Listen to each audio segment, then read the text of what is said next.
누군가에게 받은 상처를 덮어두고 애써 웃으며 넘어가 본 적 있으신가요? 그러나 그 순간 당신의 마음은 조금씩 무너지고 있었는지도 모릅니다. 진짜 화해는 스스로를 귀하게 여기는 태도에서 시작됩니다. 누군가에게 깊이 상처 입은 날은 그 사람보다 내가 더 미안해졌습니다. 웃으며 넘기면 괜찮아질 줄 알았는데 마음 한구석이 점점 무너져 갑니다. 과연 잘하고 있는 걸까요? 첫 번째 이야기. 상처를 견디는 사람들의 착각. 사람은 누구나 상처를 받습니다. 하지만 상처를 받아도 아무 일 없다는 듯 행동하는 사람이 있습니다. 그들은 강한 사람일까요? 아니면 너무 착한 사람일까요? 당신은 그저 평화를 원했을 뿐입니다. 목소리를 높이지 않았고 다투는 걸 피했으며 상대가 미안하다고 말하기도 전에 먼저 웃어버렸습니다. 그럴 수도 있지 뭐. 내가 좀 참으면 되지. 그렇게 마음을 접어두는 게 익숙해졌습니다. 그러나 철학자들은 오래전부터 말해왔습니다. 자기를 지키지 못하는 사람은 누구도 지킬 수 없다고요. 아무리 착한 사람이라 해도 자기 마음을 외면하는 순간 그 착함은 타인을 위한 것이 아니라 두려움의 결과일 수 있습니다. 스토아 철학자 에픽테토스는 말했습니다. 다른 사람이 나에게 무엇을 했든 그것을 내면에 들이지 않는 건 내 선택이다. 하지만 우리는 종종 그 선택의 권리를 타인에게 넘겨버립니다. 상대가 사과하면 괜찮아질 거야. 그 사람도 나름의 이유가 있었겠지. 그렇게 생각하며 내가 느꼈던 분노와 슬픔을 덮어둡니다. 그러나 진짜 문제는 그 다음에 시작됩니다. 스스로를 설득해버린 다음 날부터 마음속에 이상한 허기가 생기기 시작합니다. 왜 그럴까요? 그건 바로 당신이 스스로에게 미안해지고 있기 때문입니다. 내가 나를 외면한 순간 마음은 조용히 문을 닫아버립니다. 그리고 그 자리에 무력감, 자괴감, 혹은 이유를 알 수 없는 피로가 스며듭니다. 철학자 칸트는 인간의 존엄을 이야기했습니다. 그는 말합니다. 인간은 단순한 수단이 아니라 목적 그 자체다. 당신도 예외가 아닙니다. 아무리 가까운 관계라도 당신을 수단처럼 대하고 마음의 경계를 넘나드는 사람에게는 단호해져야 합니다. 여기서 말하는 단호함은 화를 내거나 보복하라는 뜻이 아닙니다. 오히려 그 반대입니다. 당신의 마음을 다시 안아주는 태도, 당신의 감정을 다시 믿어주는 용기. 그것이야말로 상처를 준 사람과 화해하지 않아도 되는 이유입니다. 그 사람이 사과하지 않아도 괜찮습니다. 내가 나에게 진심으로 말했다면 그건 정말 아팠어. 그리고 나는 그런 아픔을 원하지 않아. 그 말 한마디로 이미 충분히 당신은 귀한 존재가 됩니다. 그러니 지금 억지로 미소 짓지 않아도 됩니다. 조용히 마음의 문을 닫고 그 문 앞에 이렇게 써두세요. 여기에는 나를 아프게 한 사람이 들어올 수 없습니다. 당신을 아끼는 사람이라면 그 문을 조용히 두드릴 겁니다. 그리고 언젠가 진짜 화해는 당신의 진심을 알아주는 사람에게서 시작됩니다. 두 번째 이야기. 내가 미안해에 덫에서 빠져나오세요.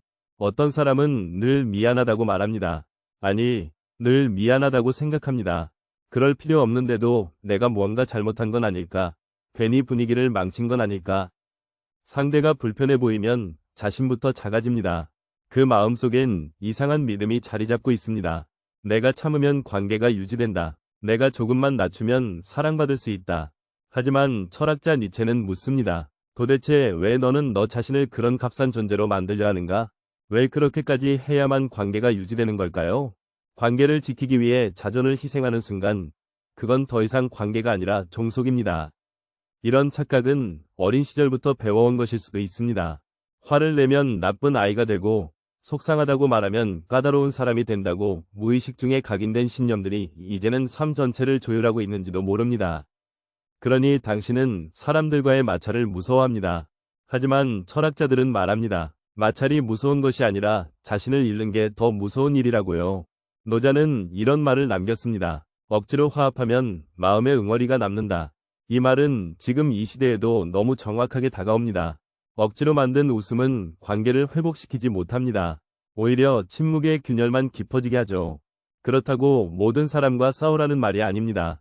단지 자신을 지키는 최소한의 거리를 의식적으로 만들어야 한다는 뜻입니다. 그 거리는 마음을 닫기 위해서가 아니라 자신의 마음을 들여다보기 위해 필요합니다. 당신이 먼저 미안해지기 전에 잠깐 멈춰보세요. 그리고 이렇게 물어보세요. 지금 이 상황에서 내가 진짜 느끼는 감정은 무엇이지? 이 미안함은 진짜 내 감정일까? 아니면 배운 감정일까? 그 질문 앞에서 당신은 처음으로 자기 마음의 주인이 됩니다. 화해는 그 다음에야 가능한 일이 됩니다. 억지로 이어붙인 관계는 결국 한쪽만 피로해지다가 어느 날 스르륵 무너집니다. 그러니 정말 소중한 관계일수록 억지 화해를 멈추고 잠시 멀어지더라도 스스로의 감정을 먼저 살펴야 합니다. 그게 바로 당신을 귀하게 여기는 사람만이 결국 다시 돌아오게 만드는 힘입니다. 당신이 자기 자신을 먼저 귀하게 여길 때 세상도 당신을 그렇게 대하게 됩니다. 세 번째 이야기. 상처는 사건이 아니라 과정입니다. 사람들은 상처를 시간의 사건으로 기억합니다. 그날 그 사람이 그런 말을 했다. 그때 그 행동이 너무 아팠다. 마치 상처는 특정한 순간에 생기고 끝나는 것처럼 생각하죠. 하지만 상처는 과정입니다. 그 말을 들은 후 계속해서 되뇌고 밤마다 그 장면을 떠올리고 수없이 왜 그랬을까를 반복하는 동안 상처는 더 깊어지고 더 넓어집니다. 처음엔 그저 찰나의 언행이었을 수도 있습니다. 하지만 마음은 그 조각을 품에 안고 다시 해석하고 다시 비틀고 스스로를 더 아프게 합니다. 왜 우리는 그렇게 자기를 갉아먹는 과정을 멈추지 못할까요? 그건 바로 상처를 준 사람이 설명해 주기를 기다리기 때문입니다. 그 사람이 내 마음을 알아줬으면 좋겠어. 그때 왜 그런 말을 했는지 솔직하게 말해줬으면 좋겠어. 기다리고 또 기다립니다. 그 기다림이 이어지는 동안 당신은 멈추지 않고 그 사람의 마음을 대신 상상합니다. 대신 변명해주고 대신 이해하려 애쓰고 결국 내 마음은 또다시 밀려납니다. 철학자 아우구스티누스는 말합니다. 마음이 묻지 않으면 누구도 진실을 말하지 않는다. 당신이 애써 만든 침묵은 결국 그 사람에게 아무런 물음도 던지지 못합니다. 그들은 자신의 말이 상처가 되었는지조차 모릅니다. 당신이 울고 있다는 사실조차 눈치채지 못합니다. 그러니 그들에게 진실을 요구하지 마세요. 그들이 설명해 주기를 기다리지 마세요. 상처의 해석은 그 사람에게서 나오는 것이 아니라 당신 안에서 다듬어져야 합니다. 내가 느낀 고통은 그 자체로 정당합니다. 누가 뭐라고 해도 그건 나에게 아픈 일이었다. 그 인정을 하지 않으면 상처는 계속 되풀이됩니다. 당신은 누군가의 말에 더 이상 휘둘리지 않아도 됩니다. 누군가의 설명이 없다고 마음이 덜 아픈 것도 아니고 그 설명이 있다고 해서 마음이 다 나아지는 것도 아닙니다. 중요한 건 그 사건을 어떻게 기억할지, 그 과정을 어떻게 멈출지 당신이 결정할 수 있다는 점입니다. 철학자들의 위로는 명확합니다. 진정한 평화는 외부로부터 오는 것이 아니라 내가 내 마음을 어떻게 다루는지에 달려있다는 것. 그러니 상처를 준 사람에게 묻기보다 이제는 내 안의 마음에게 이렇게 말해주세요. 나는 충분히 아팠어. 이제는 더 이상 그 고통을 반복하지 않을 거야. 그 말 한마디로 상처는 더 이상 자라지 않고 당신 안에서 천천히, 아주 천천히 사라지기 시작합니다. 네 번째 이야기. 당신의 기다림이 관계를 망칩니다. 사람은 관계 안에서 자주 기다립니다. 말하지 않아도 알아주기를, 눈빛으로 이해해주기를, 시간이 지나면 자연스럽게 풀리기를. 하지만 철학은 이렇게 묻습니다. 도대체 누구를 위한 기다림인가요? 기다림은 애틋해 보이지만 실은 당신을 침묵 속에 가둬두는 그물입니다. 기다리면서 당신은 자꾸 타인의 행동을 대신 상상합니다.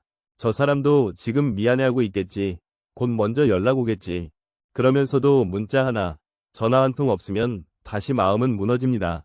그렇게 기다리다가 오히려 더 크게 실망하고 더 깊이 상처받습니다. 노자의 말처럼 말하지 않는 마음은 결국 서로 다른 길을 걷습니다. 당신은 이해받고 싶었지만 상대는 아무 일도 없는 듯 살아갑니다. 여기서 중요한 건 그 사람이 나쁘다는 말이 아닙니다. 단지 당신과 같은 깊이로 관계를 바라보지 않는 것일 수도 있습니다. 그 차이를 받아들이지 못하면 우리는 계속 오해하고 계속 아픔을 쌓아가게 됩니다. 기다림은 그 자체로 감정의 책임을 타인에게 넘기는 행위입니다. 상대가 움직이기 전까지는 내 감정도 결론 내릴 수 없다는 뜻이니까요. 하지만 철학자 에픽테토스는 단언합니다. 타인이 나를 어떻게 대하든 내가 어떻게 반응할지는 내 선택이다. 내 감정의 주도권을 남에게 넘기는 순간 나는 끊임없이 흔들릴 수밖에 없습니다. 그러니 이제는 기다림을 멈춰야 합니다. 연락이 오지 않아도, 사과가 없어도 그 침묵 안에서 당신이 느낀 외로움과 슬픔을 그대로 꺼내어 바라봐야 합니다. 그 감정은 절대 부끄러운 게 아닙니다. 오히려 그걸 인정하고 꺼내어야만 당신은 다시 나로 돌아올 수 있습니다. 사람들은 이렇게 말합니다. 기다려야 진심이 통한다. 시간이 지나면 알게 될 거야. 하지만 철학은 말합니다. 진심은 시간이 아니라 지금 내 마음에 정직해질 때 통하는 거라고요. 기다리는 동안 무너지는 건 그 사람이 아니라 당신 자신입니다. 그 관계를 지키고 싶다면 가장 먼저 해야 할 일은 타인의 행동이 아니라 자신의 마음부터 들여다보는 일입니다. 당신이 스스로를 귀하게 여기는 순간 그 어떤 관계든 다른 방식으로 더 나은 깊이로 당신 곁에 머물게 될 것입니다. 다섯 번째 이야기. 침묵은 용서가 아닙니다. 어느 순간부터 우리는 침묵을 용서라고 착각하기 시작했습니다. 그 사람 말도 이해가 돼. 나만 참으면 되니까. 그래서 아무 말도 하지 않고 넘깁니다. 하지만 침묵은 진짜 용서가 아닙니다. 그저 말을 잃은 마음의 신호일 뿐입니다. 당신이 한 말을 아무도 들어주지 않았을 때, 당신이 내민 진심이 무시당했을 때, 그때부터 당신의 마음은 조용히 닫혀갔습니다. 그리고 사람들은 말합니다. 왜 갑자기 거리 두는 거야? 뭔가 기분 나빴으면 말을 하지. 그들은 모릅니다. 그동안 당신이 얼마나 자주 참았는지를, 얼마나 자주 마음을 눌러왔는지를. 철학자 소크라테스는 이런 물음을 남겼습니다. 말하지 않는 정의는 존재하는가? 당신의 마음이 억울하다면 그 억울함은 침묵 속에서 사라지지 않습니다. 오히려 더 단단해지고 때로는 분노가 되어 엉뚱한 순간에 터져버립니다. 그래서 우리는 가끔 너무 사소한 일에도 울고 아무 말에도 가슴이 뛸 정도로 예민해집니다. 그건 당신이 약해서가 아니라 지금까지 너무 많은 걸 눌러왔기 때문입니다. 침묵은 감정을 흘려보내지 못하게 막습니다. 감정이 흐르지 않으면 그 마음은 곧 고여서 썩기 시작합니다. 진짜 용서는 마음속 상처를 인식하고 그 고통을 스스로 받아들이는 데서 시작됩니다. 상대가 어떻게 하느냐보다 내가 내 마음을 어떻게 품느냐가 진짜 치유를 가능하게 만듭니다. 용서는 잊는 것이 아닙니다. 오히려 정확히 기억하고 그 기억을 통해 나를 다시 세우는 일입니다. 당신이 말하지 않았던 그 모든 날들이 이제는 하나의 무게로 남아 당신 안에 성찰이 되어야 합니다. 노자는 말합니다. 말 없는 사람일수록 그 마음이 크다. 하지만 철학은 덧붙입니다. 그러나 말하지 못한 사람일수록 더 쉽게 부서진다. 그러니 이제는 당신의 마음에게 말해주세요. 나는 괜찮은 척하지 않아도 돼. 그게 아팠다면 아팠다고 말해도 괜찮아. 그 말 한마디로 당신은 누군가의 이해를 기다리지 않고 스스로를 이해해주게 됩니다. 그리고 그 순간 침묵은 사라지고 마음은 다시 말하기 시작합니다. 여섯 번째 이야기. 다정함으로 위장된 무례를 구분하세요. 당신을 아프게 했던 그 말, 겉으로는 농담처럼 들렸고 표정은 아무렇지 않았습니다. 심지어 말끝엔 웃음까지 섞여 있었습니다. 그래서 당신은 순간 멈칫했지만 결국 말하지 못했습니다. 내가 예민한가? 저 사람은 그냥 원래 저런 스타일이니까. 그렇게 넘겨버렸습니다. 하지만 이상했습니다. 말은 웃었는데 속은 멍이 든 것처럼 아팠습니다. 그게 바로 다정함을 가장한 무례입니다. 아리스토텔레스는 덕을 말할 때 적절한 말과 행동의 균형을 강조했습니다. 지나친 솔직함도 무례가 되고 과한 침묵도 외면이 된다고요. 당신에게 상처를 준 사람은 그 선을 넘었습니다. 그리고 그 넘은 말투를 농담이라는 포장지로 감쌌습니다. 문제는 바로 여기서 시작됩니다. 무례함이 다정함에 탈을 쓰면 당신은 그것을 쉽게 분간하지 못합니다. 그 순간 마음은 얼어붙고 이건 나만의 문제일까라는 의심에 휩싸입니다. 철학자 칸트는 말합니다. 타인을 수단으로 삼지 말라. 하지만 다정한 무례는 타인을 말장난의 도구로 삼고 자신의 스트레스를 감정의 농담으로 발산합니다. 그런 사람은 당신의 경계를 존중하지 않습니다. 당신의 침묵을 허락이라 착각합니다. 그리고 시간이 지나면 당신이 무너지기 전까진 멈추지 않습니다. 그러니 그런 순간 조용히 마음속에서 선을 그어야 합니다. 그건 나에게 상처가 되는 말이었어. 아무리 농담이어도 나는 웃을 수 없어. 그 말을 속으로라도 단단히 되뇌일 수 있어야 당신은 자기 자신을 지키게 됩니다. 우리는 종종 관계를 지키기 위해 스스로를 무너뜨립니다. 하지만 철학은 반대로 말합니다. 스스로를 무너뜨리지 않아야 비로소 건강한 관계가 시작된다. 진짜 다정함은 상대의 마음을 배려합니다. 진짜 유머는 함께 웃을 수 있는 것만을 말합니다. 그걸 구분하지 못하면 상처는 계속 반복됩니다. 그리고 어느 날 아무 말에도 웃을 수 없는 사람이 되어버립니다. 당신은 그런 사람이 되어서는 안 됩니다. 당신의 마음은 웃음보다 더 귀한 것이니까요. 일곱 번째 이야기. 좋은 사람 콤플렉스를 버리세요. 당신은 좋은 사람이 되고 싶었습니다. 불편한 말을 꺼내지 않고 어느 자리에서도 밝게 웃으며 누구와도 다정하게 지낼 줄 아는 사람. 그래서 늘 먼저 양보하고 먼저 사과하고 먼저 안부를 건넸습니다. 하지만 철학자 니체는 묻습니다. 도대체 너는 왜 내 안에 정직한 분노를 억누르는가? 왜 그렇게까지 착해야 하는가? 왜 그렇게까지 좋은 사람이어야 하는가? 그 질문 앞에 서면 우리는 조금 당황합니다. 좋은 사람이라는 정체성이 스스로를 너무 오래 감싸고 있었기 때문입니다. 사실 우리는 사랑받기 위해 착해진 것이 아닐까요? 갈등이 무섭고 외면이 두려워 누군가에게 거절당하는 게 싫어 자꾸만 괜찮아를 말하며 마음을 접었을지도 모릅니다. 하지만 좋은 사람이 되는 건 절대 나쁜 일이 아니지만 좋은 사람이어야만 한다는 믿음은 결국 스스로를 옥죄는 감옥이 됩니다. 그 믿음 아래에서는 분노도, 슬픔도, 서운함도 모두 금지당합니다. 그 감정들이 나를 나쁜 사람처럼 보이게 만든다고 믿기 때문입니다. 그렇게 감정을 눌러온 당신은 어느 날 고요한 무표정이 되어버립니다. 속은 복잡한데 겉은 아무렇지 않은 척, 그 모습이 괴로워지기 시작합니다. 이때 필요한 건 좋은 사람이라는 타인의 기대를 내려놓는 일입니다. 진짜 철학은 바로 그 순간 시작됩니다. 스토아 철학자 세네카는 말합니다. 가장 자유로운 사람은 타인의 판단에서 벗어난 사람이다. 당신이 진심으로 말할 수 있어야 비로소 진짜 관계가 시작됩니다. 누구도 늘 밝을 수 없고 늘 친절할 수 없으며 늘 괜찮을 수 없습니다. 좋은 사람이라는 허울은 당신을 보호해주지 않습니다. 오히려 당신의 슬픔과 분노가 말할 공간을 빼앗아갑니다. 이제는 그 옷을 벗어야 합니다. 때로는 서운하다고 말할 수 있어야 하고 때로는 거리를 두며 멈춰 설 줄도 알아야 합니다. 당신이 좋은 사람이기를 멈추는 순간 비로소 당신은 진짜 사람이 됩니다. 기쁘면 웃고 서운하면 말하고 힘들면 쉰다고 말할 수 있는 사람. 그런 사람만이 타인과의 관계에서 자신을 잃지 않고 살아갈 수 있습니다. 좋은 사람 콤플렉스는 이제 그만. 당신이 먼저 당신의 마음을 귀하게 여겨야 세상도 당신을 다르게 보기 시작합니다. 8번째 이야기. 자꾸 같은 상처를 반복하는 이유. 왜 우리는 비슷한 상처를 다른 사람에게서도 반복해서 받게 될까요? 처음엔 그 사람이 특별하다고 생각했습니다. 다정했고 잘 맞는 줄 알았고 뭔가 진심 같았습니다. 하지만 어느 순간 익숙한 말투, 익숙한 무시, 익숙한 외면이 반복되었습니다. 그리고 스스로에게 묻습니다. 왜 또 이런 관계를 선택했을까? 왜 나는 같은 실수를 반복할까?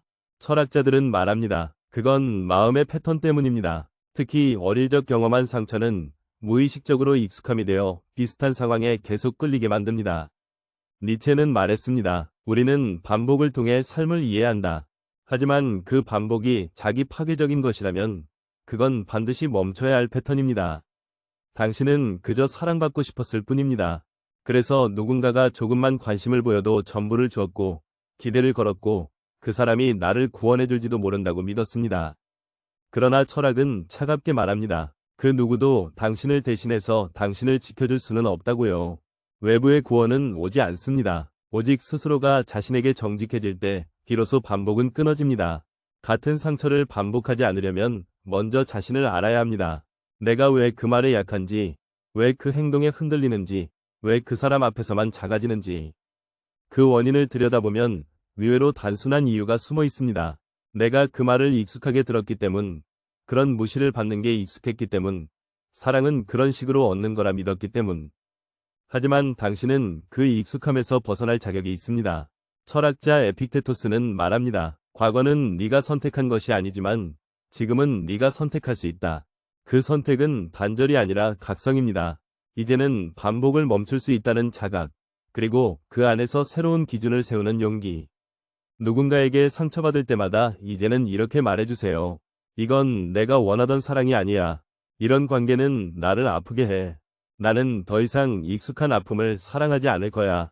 그 말은 곧 당신이 스스로를 귀하게 여긴다는 선언이 됩니다. 그리고 그 선언 이후 당신의 관계는 조금씩 달라지기 시작합니다. 9번째 이야기. 사과 없는 관계는 치유되지 않습니다. 어떤 관계는 끝난 줄 알았는데 마음은 계속 그 자리에 남아 있습니다. 그 사람은 떠났지만 내 안의 감정은 떠나지 않았습니다. 왜일까요? 사과가 없었기 때문입니다. 사과는 말 한마디에 불과하지만 그 한마디가 없으면 마음은 끝났다는 걸 인정하지 못합니다. 그 사람이 왜 그랬는지 알고 싶어. 한 번만이라도 미안하다고 말해줬으면. 당신은 그렇게 마음속에서 계속 그 사람과 대화합니다. 혼자서 수십 번, 수백 번 그 장면을 다시 씁니다. 하지만 현실에서는 아무 일도 일어나지 않습니다. 그 사람은 바쁘게 살아가고 이미 다 잊은 얼굴로 살아갑니다. 당신만 그 순간에 멈춰 있습니다. 철학자 칸트는 인간은 목적이어야 한다고 말했습니다. 그 말은 곧 누구도 타인의 감정을 함부로 무시해선 안 된다는 뜻입니다. 사과 없는 관계는 당신을 그저 이용 가능한 존재로 취급한 것입니다. 사과는 단지 예의가 아닙니다. 마음을 회복하는 유일한 다리입니다. 그 다리가 놓이지 않으면 당신은 끝없이 마음속에서 외치는 목소리를 억누르게 됩니다. 그게 아팠다고 말할 수 있었으면, 내가 왜 울었는지 들려줄 수 있었으면. 그러나 들을 귀가 없는 사람에게 말을 걸 필요는 없습니다. 그 대신 철학은 이렇게 말합니다. 사과를 요구하기보다 자기 자신에게 공감하라고요. 내가 그런 말을 듣고 힘들었구나. 그 상황은 정말 아팠던 일이야. 그 사람이 사과하지 않아도 내 감정은 틀리지 않았어. 그 공감이 시작되는 순간 당신의 마음은 조금씩 그 사람으로부터 자유로워지기 시작합니다. 우리는 종종 사과를 받아야 비로소 용서할 수 있다고 생각하지만 진짜 용서는 그 사람이 아니라 나 자신과 화해하는 데서 출발합니다. 사과 없는 관계에서 당신은 결코 회복되지 않습니다. 그렇다면 그 회복을 타인에게 맡길 게 아니라 스스로 시작해야 합니다. 이제는 더 이상 기다리지 마세요. 그 말 한마디를 위해 더 이상 아파하지 마세요. 지금 당신 마음속에 이렇게 말해주면 됩니다. 나는 잘못한 게 없어. 내가 아팠다는 건 그 자체로 충분한 이유야. 그리고 그 말은 당신을 비로소 그 관계에서 떠나게 만듭니다. 10번째 이야기. 당신을 귀하게 여기는 사람은 다릅니다. 상처받은 뒤에도 마음 한편엔 이런 기대가 남습니다. 언젠가 다시 연락 오겠지. 시간이 지나면 나를 떠올리겠지. 그 사람도 후회하겠지. 하지만 그 기대는 당신의 마음을 붙잡아두는 올가미입니다. 기다릴수록 당신은 점점 작아지고 그 사람은 점점 멀어집니다. 철학자 에픽테토스는 단호하게 말합니다. 남이 무엇을 하느냐보다 내가 어떤 사람인지를 먼저 보라. 그 사람의 후회나 선택을 기대하기보다 지금의 나를 바라보는 게 더 중요합니다. 지금 나는 그 관계 이후 어떻게 달라졌는가? 지금 나는 그 아픔 이후 어떤 경계를 만들었는가? 그리고 무엇보다 지금 나는 나를 예전보다 더 귀하게 여기고 있는가? 당신을 귀하게 여기는 사람은 다릅니다. 그들은 당신을 헷갈리게 하지 않습니다. 말과 행동 사이에 간극이 없고 애매한 말로 마음을 시험하지 않습니다. 무심한 듯 다정하거나 다정한 듯 차가운 말로 혼란을 주지 않습니다. 그들은 당신의 감정을 존중하고 상처를 흘려듣지 않으며 무너진 마음 앞에 함부로 조언하지 않습니다. 무엇보다 중요한 건 그들은 당신을 기다리게 만들지 않습니다. 사람은 말로 사랑하는 게 아니라 태도로 사랑합니다. 그 태도는 반드시 느껴집니다. 아무리 말이 없어도 그 사람의 시선, 기다림, 반응 속에서 진심은 전해집니다. 그리고 그 진심 앞에서 당신은 더 이상 애쓰지 않아도 됩니다. 이제는 그런 관계를 선택해야 합니다. 나를 시험하지 않는 사람, 나를 설명하지 않아도 되는 사람, 나의 마음을 가볍게 여기지 않는 사람. 그런 사람과 함께할 때 비로소 당신은 자신을 더 귀하게 여기는 법을 배웁니다. 그리고 다시 반복되는 상처 속에서도 이제는 다르게 반응할 수 있게 됩니다. 이제는 그럴 자격이 있습니다. 그 모든 아픔을 지나온 당신이기에 더는 아무렇게나 다뤄지는 존재가 아니라는 걸 이제는 당신 자신이 먼저 믿어야 합니다. 철학자들의 말은 결국 하나로 향합니다. 존엄은 타인이 주는 것이 아니라 스스로 인정할 때 비로소 빛난다. 그러니 마지막으로 당신 마음에게 이렇게 말해주세요. 나는 더 이상 상처 위에 관계를 쌓지 않을 거야. 나는 내 마음이 머물 수 있는 곳에서 살아갈 거야. 그리고 그 다짐 하나가 당신의 다음 관계를 바꾸고 당신의 내면을 한결 단단하게 깊게 만들어줄 것입니다. 지금까지 상처 준 사람과 화해하지 않아도 괜찮다는 그 긴 이야기를 함께 걸어와 주셔서 감사합니다.